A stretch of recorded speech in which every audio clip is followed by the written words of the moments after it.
Lahat kayo ang tingin nyo sa akin kriminal. Mistress, desperate woman, baby killer, murderer. Fine, sige, sabihin nyo na lahat. Ako na yung kontrabida sa story nyo.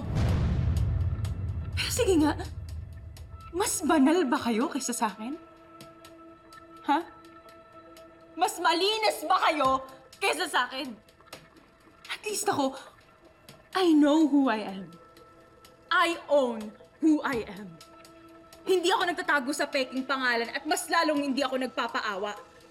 Unlike some people here na nag-rebrand lang pero loser pa rin. You know what, Carol? I think you need a prayer, so I'll give it to you. Eternal rest grant upon Carolina Astor, aka Lorena, o kung ano man ang pangalan niya this week, and let the perpetual light shine upon her. And may the souls of the fake rebranded losers, o kung nagpapanggap ng mga santa ko, through the mercy of God, rest in peace sa'yo.